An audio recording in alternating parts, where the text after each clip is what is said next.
नमस्कार दोस्तों, मैं आपका दोस्त रवि यदुवंशी आपका स्वागत करता हूं अपने चैनल रवि टेक स्टूडियो में। तो दोस्तों, आज का वीडियो लेके आया हूं स्पेशली ट्रेड्समैन मेट के लिए जगह निकली है और स्पेशली बहुत एक्सीलेंट जॉब अपॉर्चुनिटी है उन सब साथियों के लिए जिनने 10th कर लिया हो और 12th में अपियर हो रहे हो। ऐसे साथी बिल्कुल इसके लिए अप्लाई कर सकते हैं। ये group C non gazetted post है और जहाँ पर आपका रिक्रूटमेंट होना है वो इंडियन नेवी की ही एक कमांड है जिसे कहते हैं headquarter Andaman and Nicobar command.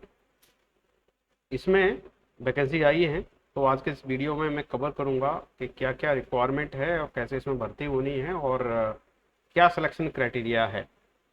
तो वीडियो थोड़ा सा लंबा होगा साथियों, पेशेंस के साथ में देखिएगा लास्ट तक, और लास्ट में आपको पूरी इन्फॉर्मेशन मिल जाएगी और आप अप्लाई कर सकते हैं। तो जो भी नए साथी इस वीडियो को देख रहे हैं, तो पहली बार इस चैनल पे पधारे हैं, उन सबका स्वागत है। चैनल को सब्सक्राइब करें। Don't forget to press the bell icon. मैं ज़्यादातर ऐसे वीडियोस लाता रहता हूँ, सबसे पहले आपके पास में आएंगे।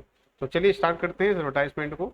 जैसा कि आप देख रहे हैं एडवर्टाइजमेंट ऑन द स्क्रीन, ये जो वैकेंसी आई है अंडमान निकोबार कमांड के लिए आई है हेडक्वार्टर में, और ये इंडियन नेवी का ही कमांड है जो इंडस्ट्रियल वर्क करते हैं। इसके लिए क्लियरली मेंशन कर दिया गया है रिटन एग्जामिनेशन होगा इसमें, पर इसके लिए कोई इंटरव्यू कंडक्ट नहीं कराएगा किया जाएगा। जैसे कि आपने पहले भी सुना होगा, प्रधानमंत्री मोदी ने 2 साल पहले बोला था कि जितने भी ग्रुप सी की पोस्ट भरी जाएंगी उनमें इंटरव्यू हटा दिया गया है, केवल आप रिटन टेस्ट देना पड़ेगा। और इसमें जो सिलेक्टेड होंगे उनको यूनिट में काम करना पड़ेगा। अंडमान निकोबार एडमिनिस्ट्रेशन के अंडर में इंडस्ट्रियल यूनिट में रखा जाएगा। और इसके साथ साथ ऑल इंडिया सर्विस लेबिलिटी भी है, आपको 12वीं किसी भी नेवल यूनिट में भेजा जा सकता है। तो ये जो फॉर्म आप जो देख रहे हैं और ये जो एडवर्टाइजमेंट आप देख रहे हैं, जिसको आप डायरेक्टली डाउनलोड कर सकते हैं वेबसाइट पे जाके, जो कि यहाँ पे दी गई है www.ncs.gov.in, और आप विजिट कर सकते हैं www.andaman.gov.in। चलिए चलते हैं कितनी नंबर ऑफ वैकेंसीज हैं। जैसा कि आप देख रहे हैं, इसका पे बैंड जो दिया है लेवल 1 है एज पर दी 7th पे कमीशन। 18,000 से मिनिमम बेसिक पे स्टार्ट होता है, जो कि एंड अप होगा 56,900। इसमें टोटल वैकेंसी आप देख रहे हैं, देखिए सब डिवीजन यहाँ पे दिया गया है। 43 जनरल के लिए, 32 ओबीसी के लिए हैं और 18 एससी कैटेगरी के लिए हैं। शेड्यूल कास्ट जिसे कहते हैं, शेड्यूल ट्राइब के लिए 8 वैकेंसी, इकोनॉमिक वीकर सेक्शन के लिए 11 वैकेंसी है। टोटल 112 वैकेंसी है जो रेगुलर मोड में भरी जाएंगी। इसके अलावा अब अगर आप एक्स सर्विसमैन हैं उनके लिए 11 रिजर्व हैं। और पर्सन विद बेंचमार्क डिजेबिलिटी के लिए देखिए यहाँ पर अलग अलग कोड दिया गया है। विजुअली आपको नहीं आ रहा है और हियरिंग लॉस भी है, तो उनके लिए एक एक वैकेंसी है। और भी कोई डिजेबिलिटी तो एक है, अदर्स के लिए 1 है। और इन सारे कोड को यहाँ पे क्लियरली मैं अभी आगे में कवर करूंगा क्या है ये कोड, VHHS और अदर्स। इसमें बैकलॉग वैकेंसी है, ओबीसी की 2 और शेड्यूल कास्ट की 1। इसमें का नोट दिया गया है जो 15 two in number ITI trades are eligible to apply for the above mention post. तो जो ITI ट्रेड के जो 52 हैं वो भी इसमें अप्लाई कर सकते हैं। और इसमें जो एलिजिबिलिटी ट्रेड्स हैं वो मैं आगे कवर करूंगा, पैरा नंबर 16 में दिया गया है। इसमें जो अब्रिविएशन यूज हुए हैं UR OBC ये सारे यहाँ पे डिटेल में दिया है। UR का मतलब होता है अनरिजर्व्ड, SC का schedule caste, schedule tribe, other backward class, ex serviceman, EWS economic weaker section, PWVD होता है person with benchmark disability. Category जो यहाँ पे लिखी है VHHS उनका भी डिटेल में यहाँ दे दिया है। विजुअली हैंडीकैप्ड होता है VH, HS होता है हियरिंग हैंडीकैप्ड, OH होता है ऑर्थोपेडिकली हैंडीकैप्ड। अदर्स में आ जाता है autism, mental illness, multiple disability. तो इसमें तुम्हारा VHHS OH भी अगर इंक्लूडेड है तो ये सारे के सारे इस कैटेगरी में आ जाते हैं। उन सबके लिए टोटल मिला के 4 वैकेंसी अलग अलग कैटेगरी में। अब अगर बात करते हैं हम VH की अलाउंस जिसे कहते हैं विजुअल हैंडीकैप्ड, तो उसमें आपका हियरिंग हैंडीकैप्ड भी आ जाता है, ऑर्थोपेडिकली हैंडीकैप्ड भी आता है, किसी को मल्टीपल डिजेबिलिटी भी हो सकती है, वो सारे कवर हैं। जो इकोनॉमिक वीकर सेक्शन है उनको पहले गजट में आया था कि कौन कौन कंसिडर करे जाएंगे इकोनॉमिक वीकर सेक्शन, उसकी कुछ शर्तें हैं, उसको पहले वेरीफाई कर लें। अगर आप समझते हैं आप इस कैटेगरी में आते हैं तभी अप्लाई करें। और ये गजट में छपा था 19 जनवरी 2019 एंड 31 जनवरी 19 में, तो वहाँ पे आप देख लीजिएगा। जैसे ही पर्सनल विद बेंचमार्क डिसेबिलिटी के लिए सूटेबल डॉक्यूमेंट आपको सबमिट करना है, इसे कहते हैं सर्टिफिकेट। उसके लिए भी सर्टिफिकेट डायरेक्शन में दिया गया है, उसी में आपको बनवा के लाना है। सिमिलरली जो कास्ट का क्लेम कर रहे हैं, कास्ट सर्टिफिकेट उनको बनवाना पड़ेगा। रिजर्वेशन जो है वो गवर्नमेंट द्वारा ऑलरेडी डिसाइडेड है, और उसके करस्पॉन्डिंग नंबर्स भी यहाँ मेंशन है। उन जो क्लेम कर रहे हैं रिजर्वेशन, उनको सर्टिफिकेट भी लाना पड़ेगा कॉम्पिटेंट अथॉरिटी से बनवा के। एज की बात करते हैं तो 18 से लेकर 25 साल के बीच में एज रखी गई है, बोथ इंक्लूसिव। और एज रिलैक्सेशन जो है वो भी यहाँ पे दिए जाएंगे as per government norms. Essential qualification जैसा मैंने आपको बोला था, ये ट्रेड्समैन मेट की भर्ती है, तो 10th पास होना चाहिए किसी भी रिकॉग्नाइज्ड बोर्ड या इंस्टीट्यूशन से, या फिर सर्टिफिकेट, और इसके साथ में सर्टिफिकेट होना चाहिए आईटीआई का। 10th plus ITI certificate compulsory है, ध्यान रखिएगा इस चीज़ का। अब ड्यूटीज आपको क्या करनी है, आपको काम करना है प्रोडक्शन में, मेंटेनेंस की शॉप पे, शिप पे भी जा सकते हैं, सबमरीन में भी काम करेंगे, जनरल क्लीनानेस है, और यूनिट को साफ सफाई, फाइल्स वगैरह, पेपर्स वगैरह, ऑफिस का वर्किंग हो सकता है, photo कॉपिंग, sending, receiving, fax, letters, ये सारे चीज़ जनरल वर्क हैं जो करने पड़ेंगे, टेक्निकल वर्क भी करने पड़ेंगे। अदर नॉन क्लरिकल वर्क हैं, assisting of routine office work like diary, dispatch, computer, relieving order किसी के लिए बनाने का भी, वॉच एंड वार्ड ड्यूटीज भी आ सकती हैं, ओपनिंग और क्लोजिंग ड्यूटीज भी आ सकती हैं, क्लीनिंग ऑफ बिल्डिंग फिक्सचर, उसमें भी काम करना पड़ सकता है, dusting of furniture, upkeeping of park lawn, मतलब आपको जो गार्डन में भी काम करना पड़ सकता है। Assisting tradesman skill and other senior industrial technical supervisor staff in identification rectification of board warships.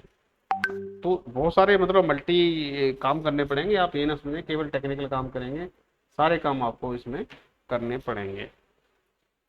और भी कोई काम सुपरवाइजर आपको दे सकता है। इसमें एक नोट दिया गया है, जितने भी ऊपर की ड्यूटी दी गई हैं ये केवल दिखाई गई हैं, इनसे भी ज़्यादा हो सकती हैं, इनसे कम भी हो सकती हैं, ये इंडियन नेवी की रिक्वायरमेंट के हिसाब से ड्यूटी आपकी असाइन की जाएंगी। एज रिलैक्सेशन की बात करते हैं तो एज रिलैक्सेशन मिलेगा, अगर आप SC/ST में हैं तो 5 साल का एज रिलैक्सेशन है, और OBC में 3 साल का, पर्सन विद बेंचमार्क डिजेबिलिटी अगर जनरल कैटेगरी में हो 10 साल का, OBC हो तो 13 ईयर्स, अगर SC/ST में आ जाते हैं तो 15 साल का एज रिलैक्सेशन भी आपको मिल रहा है। एक्स सर्विसमैन है तो आपने जो भी सर्विस मिलिट्री में दी है प्लस 3 साल का एक्स्ट्रा में एज रिलैक्सेशन मिल जाएगा। गवर्नमेंट सर्विस है तो आपको रिलैक्सेशन है 40 साल तक, ठीक है, वो भी इंस्ट्रक्शन दिए गए हैं सेंट्रल गवर्नमेंट द्वारा टाइम टाइम पे, उसके हिसाब से 40 साल का, जिसको 5 साल और फर्दर रिलैक्सेशन कर दिया कर सकते हैं। तो जैसे जनरल कैटेगरी 40 साल तक और SC/ST 45 साल तक का एज रिलैक्सेशन ले सकते हैं। अब क्रूशियल डेट जो है आपकी, कब आपको एज निर्धारित करनी है, तो इसकी जो लास्ट डेट है एप्लीकेशन की, उस दिन आपको अपनी डेट निर्धारित करनी है, उससे लेकर कितना हो गया आपका। सिलेक्शन कैसे होना है, पहले स्क्रीनिंग होगी, जो भी आप एप्लीकेशन दोगे उसकी स्क्रीनिंग होगी, 10th के मार्क्स और ITI में जो भी आपका परफॉर्मेंस रहा है उसके हिसाब से स्क्रीनिंग होने के बाद में आपको जो है बुलाया जाएगा रिटन टेस्ट के लिए। तो इसका जो रेशियो है 1:25, एक वैकेंसी में 25 लोगों को मतलब ले लिया जाएगा बेस्ड ऑन मार्क्स जो आप ऑब्टेन कर रहे हैं एजुकेशन क्वालिफिकेशन पे, जिसमें आपका मैट्रिकुलेशन भी देखा जाएगा और ITI। उसके बाद आपका रिटन एग्जाम होना है, जो शॉर्टलिस्ट हो जाएंगे, एक वैकेंसी में 25 लोगों को शॉर्टलिस्ट कर रहे हैं, ध्यान रखिएगा। तो यहाँ के बाद में जो शॉर्टलिस्ट कैंडिडेट है उनको रिटन एग्जाम में अपियर होना है, ऑब्जेक्टिव टाइप का ये एग्जाम होगा जो कि इसेंशियल है, और आपकी इसमें टेक्निकल क्वेश्चंस भी पूछे जा सकते हैं। तो अगर देखे जाए तो ये सारा दिया गया है, general intelligence reasoning 25, general English comprehension 25, और numerical aptitude and quantum quantitative ability 25, general awareness 25, total 100 number का आपका क्वेश्चन हो रहा है, मतलब 100 क्वेश्चन आने वाले हैं जिनको आपको अटेंड करना है। अब अगर टाई हो जाता है, जैसे सपोज आपका एग्जाम का रिजल्ट आया, दो कैंडिडेट के नंबर एक जैसे आ रहे हैं, वो टाई केस कहलाते हैं। टाई केस कैसे सॉल्व होगा, तो पहला तो होगा कि सीनियरिटी के हिसाब से कर सकते हैं या फिर मार्क्स के हिसाब से कर सकते हैं, डेट ऑफ बर्थ के हिसाब से, जैसे है डेट ऑफ बर्थ से देखेंगे कौन सीनियर है उसको पहले ही दे दिए जाएंगे, या अल्फ़ाबेटिकल ऑर्डर में देख लिया जाएगा कि कैसे देना, फर्स्ट नाम से अल्फ़ाबेटिकल ऑर्डर में उसको प्रेफरेंस दे दी जाएगी। तो ये दो मेथड अपनाए जाएंगे जिनसे आपका जो टाई केसेस को रिजॉल्व किया जाएगा। सिलेबस ऑलरेडी आप ये कॉमन होता है के लिए, इसमें यहाँ पे दिया गया, उसका डिटेल्ड सिलेबस यहाँ पे दिया गया है, जैसे आप देख सकते हैं एडवर्टाइजमेंट में। मैं ज़्यादा इसको कवर नहीं करूँगा यहाँ पे, जनरल इंटेलिजेंस रीजनिंग में का मतलब होता है कि question related mathematical operation, series, odd, even out, logical, Venn diagram, analogy, ये सारे कॉमन चीज़ है। जनरल इंग्लिश में इंग्लिश के क्वेश्चन पूछे जाएंगे, कोई पैराग्राफ होगा उसमें से क्वेश्चन, सिनोनिम्स, एंटोनिम्स, इस टाइप के क्वेश्चन होंगे।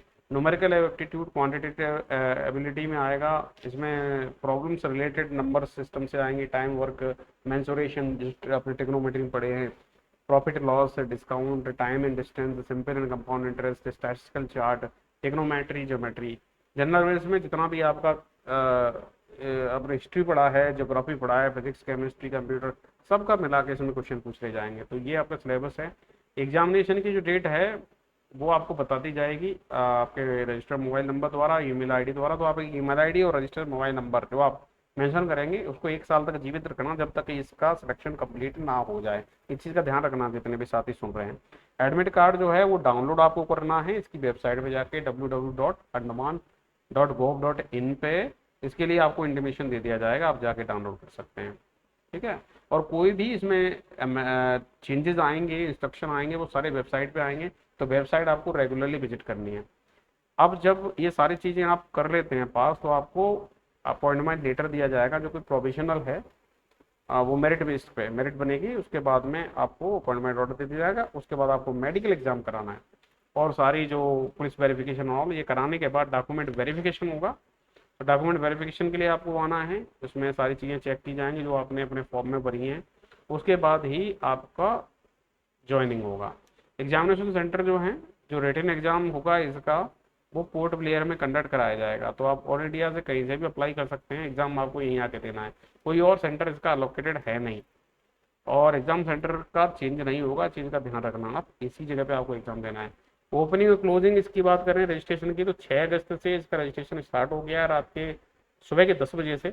और 6 सितंबर तक आप अप्लाई कर सकते हैं 5 बजे तक। ये आप फिर से रिपीट कर रहा हूँ, रजिस्ट्रेशन ऑलरेडी स्टार्ट हो चुका है 6 अगस्त से 10 बजे से सुबह से, और आप 6 सितंबर तक शाम के 5 बजे तक अप्लाई कर सकते हैं। अब पोस्टिंग की बात करते हैं, तो जो पोस्टिंग इसमें होनी है वो डिफरेंट यूनिट्स हैं इंडियन नेवी की, जो कि अंडमान निकोबार के क्षेत्र में आती है, उसमें ही आपको पोस्ट किया जाएगा। तो ये पूरा पूरा कंट्रोल कर किया जाएगा, जो हेडक्वार्टर है अंडमान निकोबार कमांड का इंडियन नेवी द्वारा, और पोर्ट ब्लेयर और जो यूनिट है उसके द्वारा। इसके अलावा कभी इन फ्यूचर आपको ऑल इंडिया लेवलिटी सर्विस लेवलिटी में भी काम करना पड़ सकता है, आपको कहीं भी भेजा जा सकता है। इस चीज़ को पहले मेंशन कर दिया गया था।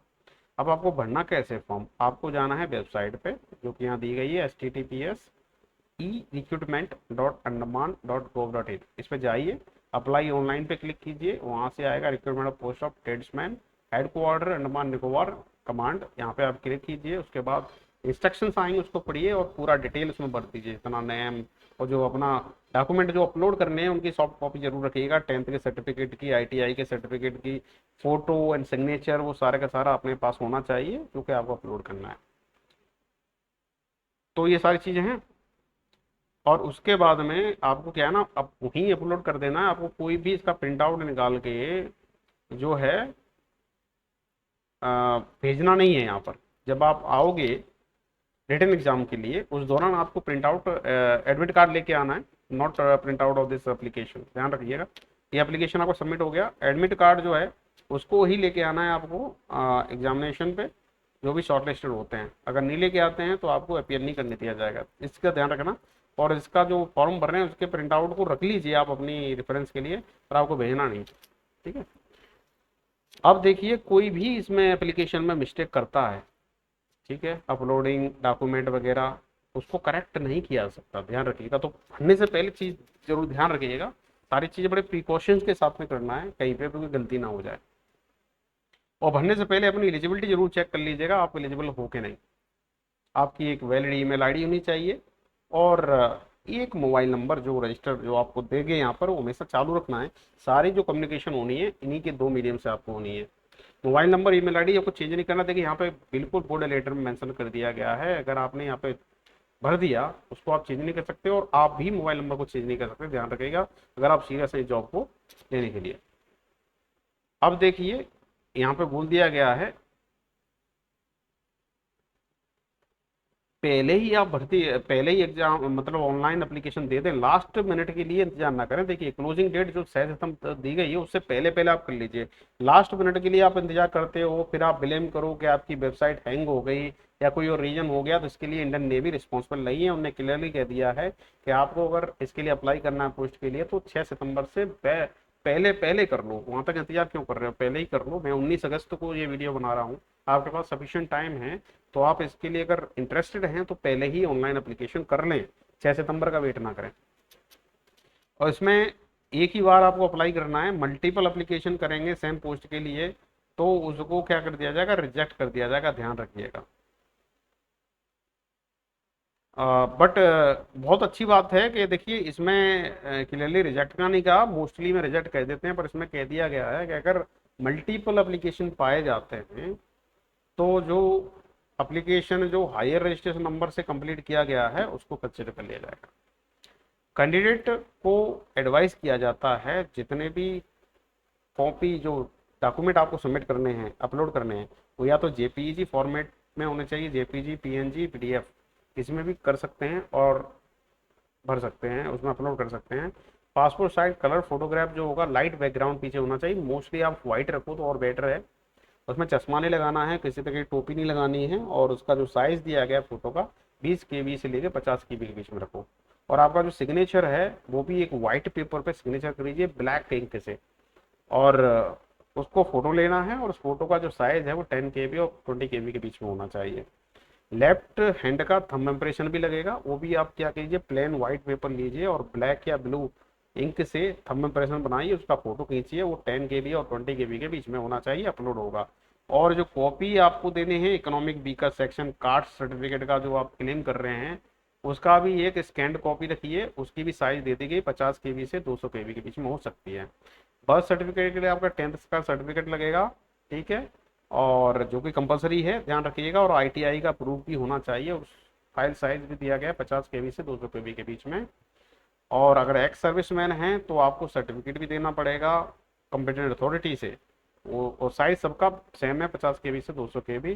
सर्टिफिकेट आपको डिजेबिलिटी का क्लेम कर रहे हैं तो उसका भी सर्टिफिकेट आपको अपलोड करना है यहीं पे। उसके बाद ये ना कीजिएगा कि अब आप बनवाने जा रहे हैं और उसके बाद में आप इंतजार करेंगे, नहीं आप जब जाएंगे रिटर्न एग्जाम में तब देंगे, पहले ही जमा करना है, इसके बेस पे शॉर्टलिस्टेड होनी है। और अगर कोई और एक्स्ट्रा डॉक्यूमेंट लगाना चाहते हैं उसको भी लगा दीजिए, साइज यहाँ पे क्लियरली स्पेसिफाइड कर दिए गए हैं, उतने साइज की आपको फाइल बनानी है। अब जनरल इंस्ट्रक्शन देख लेते हैं, कुछ इंस्ट्रक्शन, ये इंस्ट्रक्शन आपको जब अप्लाई करेंगे तब भी मिलेगा। इसमें कौन एलिजिबल है, भारतीय नागरिक ही इस पोस्ट के लिए अप्लाई करें, और जो क्वालिफिकेशन है वो आपकी क्लोजिंग डेट तक आपके पास में होनी चाहिए, वो एसेंशियल क्वालिफिकेशन जो मेंशन है 10th और आईटीआई। आपका 6 सितंबर लास्ट डेट है इसका, तो उससे पहले पहले आपके पास में डिग्री होनी चाहिए, मतलब ये आईटीआई और ये होना चाहिए।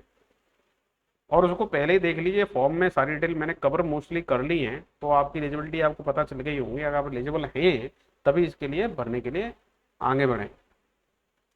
और एज रिलैक्सेशन, एजुकेशन, ये सारी आपको पहले ही मैंने इसमें कवर कर दिया हूँ, तो क्लियर हो गई होंगी। अगर आप इसमें फिट बैठ रहे हैं तो ही आप भरिए, इसमें ये इंस्ट्रक्शन यहाँ पे क्लियर दिया गया है।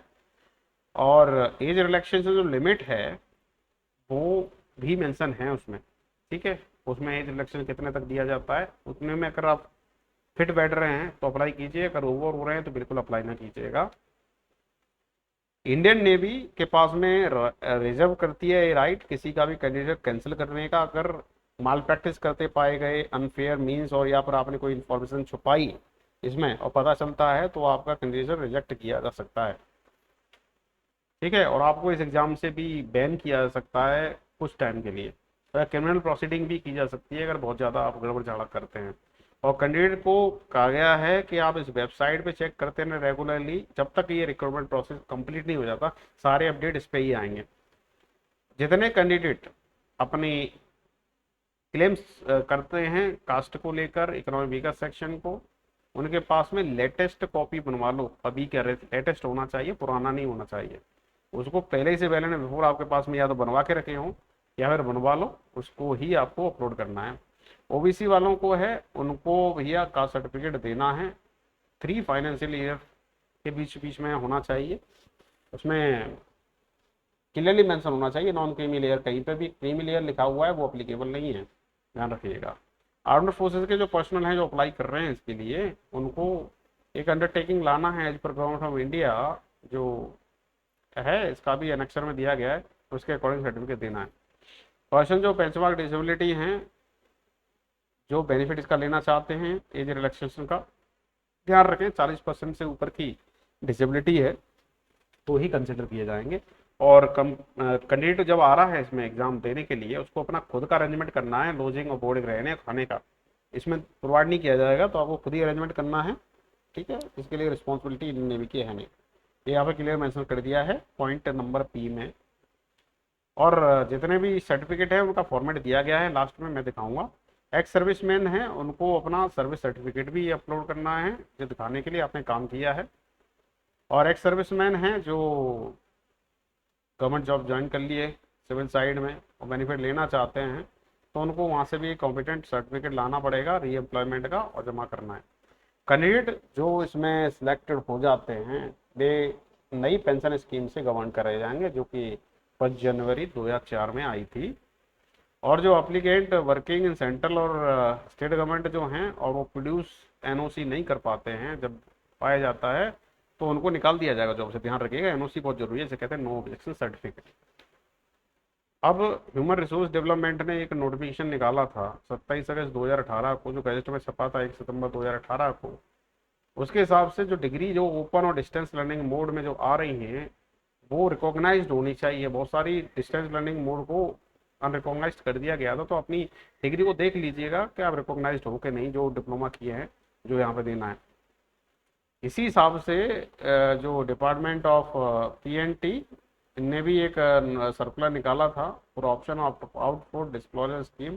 Option for opting out will have to be made at the time of filling the score of ranking respect of those candidates who have opted disclosing else inadvertently not exercise their own made available। तो कहने का मतलब आप join करेंगे तभी आपको disclose करना है कि आपको किस उसके लिए जाना है, किस जॉब के लिए जाना है, इसमें किस ट्रेड के लिए जाना है।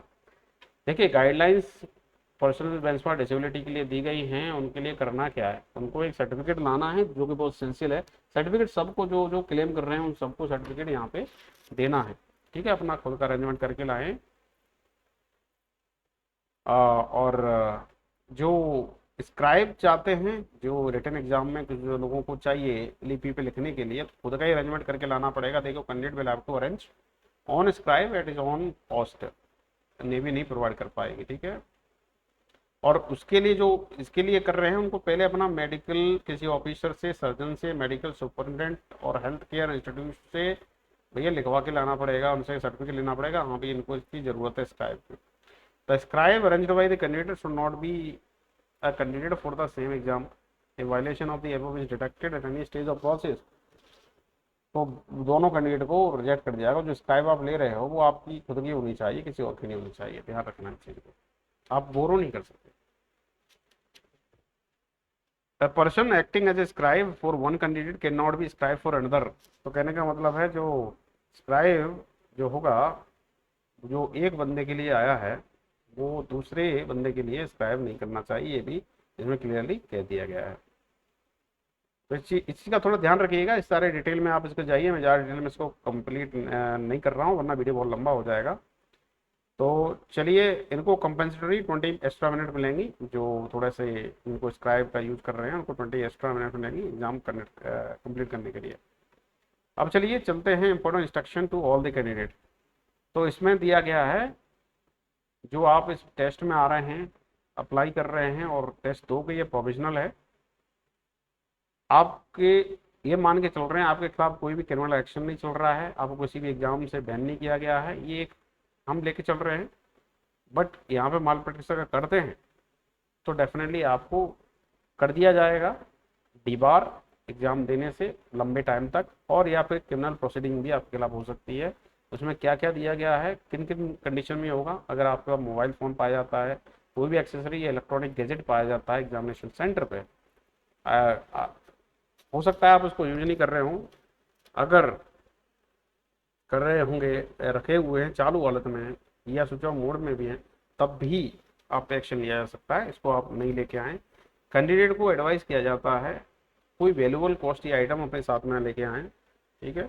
क्योंकि वहाँ रखने की व्यवस्था नहीं है, कुछ हो जाता है तो इंडियन नेवी पॉसिबल इसके लिए रिस्पॉन्सिबल नहीं है। माल प्रैक्टिस में इन्वॉल्व नहीं होना चाहिए, किसी भी अनफेयर मीन्स का यूज ना करें सेंटर एग्जाम पे, या फिर सपोर्ट ना लें किसी भी कैंडिडेट से, बातचीत ना करें, ये भी एक एक्शन लिया जा सकता है। या फिर आप किसी की दूसरी जगह पे कोई दूसरा कैंडिडेट एग्जाम दे रहा है तो भी आपको क्रिमिनल प्रोसीडिंग की जा सकती है। फैब्रिकेटेड डॉक्यूमेंट आप लगा रहे हैं, ये भी ध्यान रखना, डुप्लीकेट डॉक्यूमेंट ना लगाएं, ओरिजिनल डॉक्यूमेंट है वही लगाना है। स्टेटमेंट आप उसमें इनकरेंट स्टेटमेंट दे रहे हो या फिर कोई मटेरियल जो इन्फॉर्मेशन छुपा रहे हो अपने उसमें से एप्लीकेशन फॉर्म में से, ये भी एक मतलब इसके खिलाफ भी एक्शन लिया जा सकता है। ठीक है, ध्यान रखना किसी भी तरह की कोई जुगाड़ नहीं करनी है आपको, जुगाड़ के चक्कर में ना पड़े। क्वेश्चन पेपर जो है या आंसर शीट जो है एग्जामिनेशन हॉल से लेके जा रहे हो, अनऑथराइज पर्सन को पकड़ा रहे हो, तो ये भी माल प्रैक्टिस में आता है। किसी भी स्टाफ के साथ मिसबिहेव कर रहे हो, गाली दे रहे हो, तो इस पर भी एक्शन लिया जा सकता है।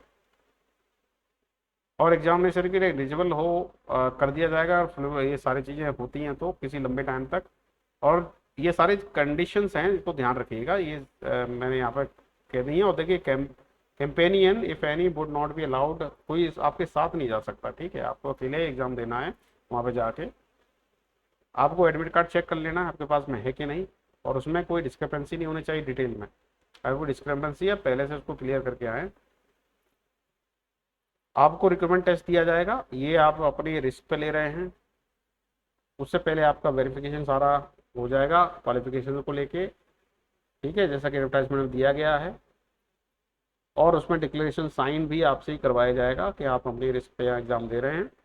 और इसमें ध्यान रखिएगा वेरिफिकेशन ऑफ एलिजिबल कंडीशन किया जाएगा, इसमें एज, क्वालिफिकेशन, आपका ओरिजिनल डॉक्यूमेंट जो है जिसे आपको प्रोड्यूस करना है उसके हिसाब से आपको वेरीफाई किया जाएगा, तभी आपको रिटन एग्जाम देने दिया जाएगा। इसमें डिसीजन जो है फाइनल कॉम्पिटेंट अथॉरिटी का रहेगा, वो डिसाइड करेंगे कैसे करना है, एग्जाम कैसे कंडक्ट कराना है। इसमें एक बहुत इंपॉर्टेंट चीज़ है ये वाला, एच में जो दिया गया है, if a candidate fails to attend on the date and time indicated exam advertise post, और उसका कैंडिडेट जो है कैंसिल कर दिया जाएगा। आपका जो एग्जाम का डेट कह दिया और जो वेन्यू दे दिया वहीं पे आप लोग एग्जाम देना नहीं दे पाते हैं तो आपका ये समझ लीजिए कैंडिडेट कैंसिल हो चुका, दूसरा इसमें ओपिनियन नहीं है। Calling of competition completion of written exam pre recruitment formality does not entire any individual for appointment. कहने का मतलब ये रिटन एग्जाम करा लिए हैं तो इससे ये ना समझे कि आपका सिलेक्शन हो ही चुका है, इसके बाद और भी प्रोसीजर है। रिटन के बाद में आपको वेरिफिकेशन करना है, मेडिकल एग्जाम करना है, उसके बाद मेरिट लिस्ट बनेगी और उसके हिसाब से सिलेक्शन होगा, ठीक है।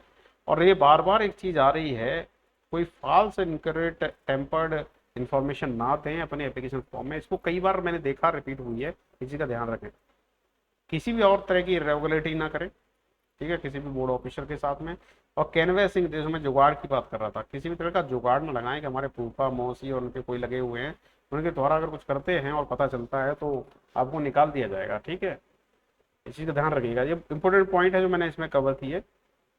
और जो अनएम्प्लॉयड SC ST कैंडिडेट हैं उनको भैया पैसा मिल रहा है सेकंड क्लास रेल का, बस का फेयर शॉर्टेस्ट रूट के लिए अपनी स्टार्ट जर्नी से लेकर लास्ट तक का, ठीक है, ये यहाँ पर क्लियर मेंशन कर दिया गया है। और उसके लिए जो है आपके जो भी ओरिजिनल टिकट्स हैं, बोर्डिंग पास हैं, और उसमें अनएम्प्लॉयमेंट का सर्टिफिकेट भी आपको मेंशन करना है। केवल अनएम्प्लॉयमेंट जो आप काम नहीं कर रहे हैं बेरोजगार SC ST के लिए, वो सर्टिफिकेट आपको किसी भी रजिस्टर्ड ऑफिसर से लेके आना, बैंक डिटेल भी आपको देनी है जिससे आपको ये फेयर रिम्बर्स किया जा सके। ये फैसिलिटी केवल बेरोजगार SC ST कैंडिडेट के लिए है।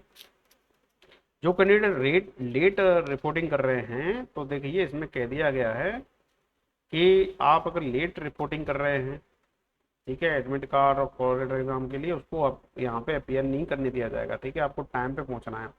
और 2 घंटे का एग्जाम है, 100 क्वेश्चन पूछे जाएंगे, ध्यान रखिएगा कि 120 मिनट में 100 क्वेश्चन का आंसर देना है और कंप्लीट करना है। और सारे कोविड-19 के प्रोटोकॉल भी फॉलो करने हैं।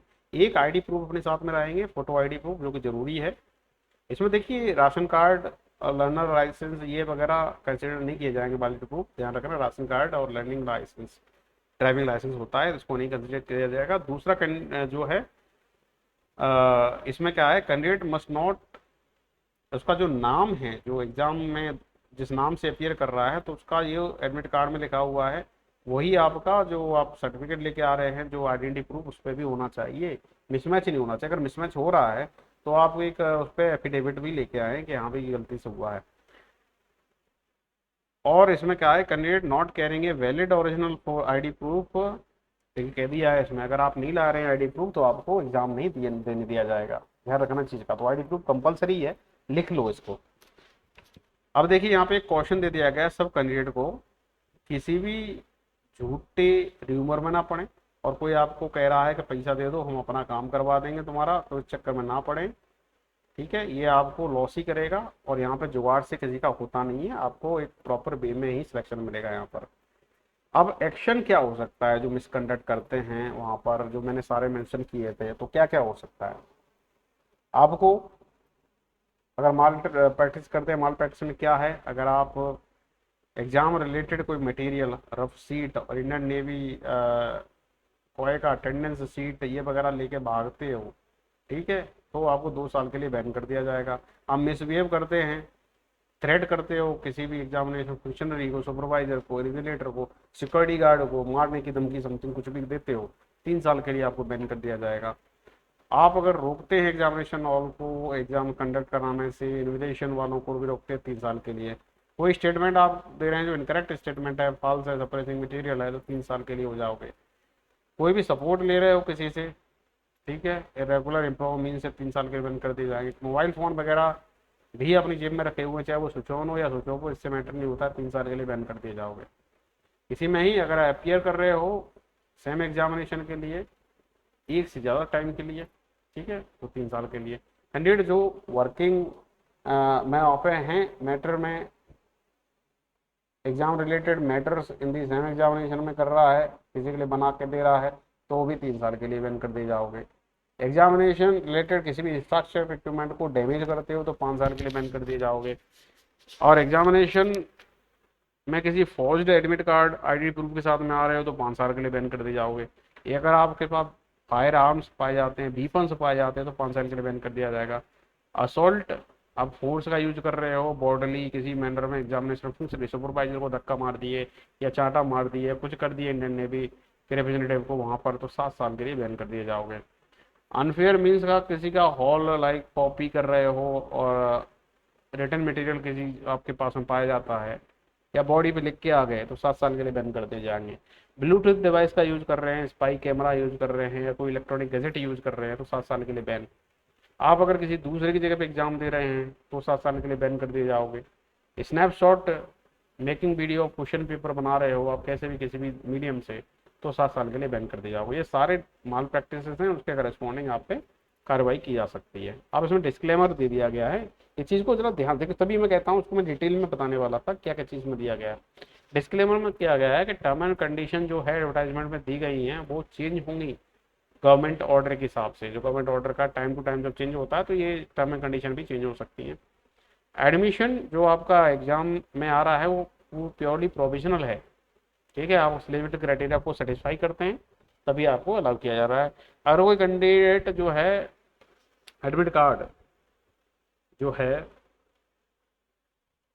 कह दिया गया, if any candidate is issued admit card और permitted inadvertently his candidateship will be cancelled at any time when such a case is detected. कहने का मतलब गलती से आप एलिजिबल नहीं थे और आपको एडमिट कार्ड आपका कैसे भी आ गया और बाद में पाया जाता है कि आप एलिजिबल नहीं हो, तो आपका एडमिशन कैंसिल कर दिया जाएगा।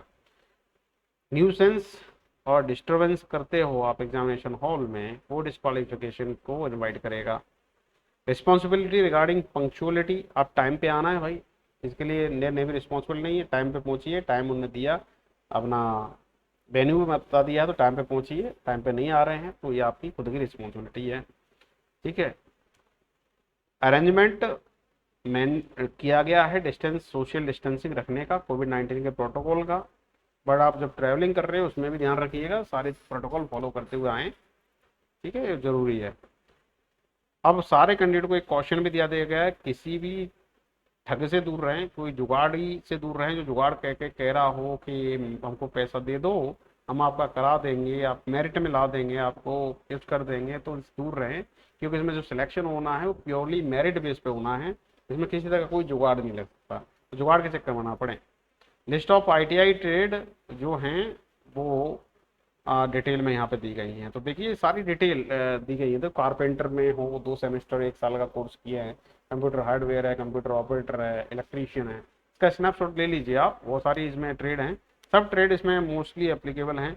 4 सेमेस्टर के लिए इलेक्ट्रॉनिक मैकेनिक है, प्लेटर है, फिटर है, 4 साल का 2 साल का कोर्स है, फिटर डीएसटी है, मशीनिस्ट है, मैकेनिक मेंटेनेंस है। ये सारी देखिए more than I think 52 different trades हैं जिनके लोग एप्लीकेबल अप्लाई कर सकते हैं।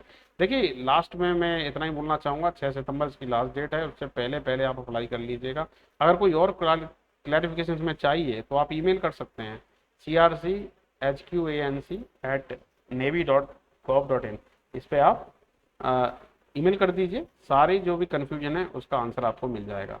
तो दोस्तों ये सब था इसमें एडवर्टाइजमेंट में। तो आई होप सारा क्लियर हो गया होगा आपको। अगर भी अभी भी आपको कुछ डाउट है इसमें तो feel free to write in the comment section, I would be much more happy to answer your query. तो दोस्तों आज के लिए इतना ही। जितने नए साथी आए हैं वो चैनल को सब्सक्राइब कर लें और बेल आइकन प्रेस करना ना भूलें, क्योंकि ज़्यादातर ऐसे वीडियो लाते रहता हूँ।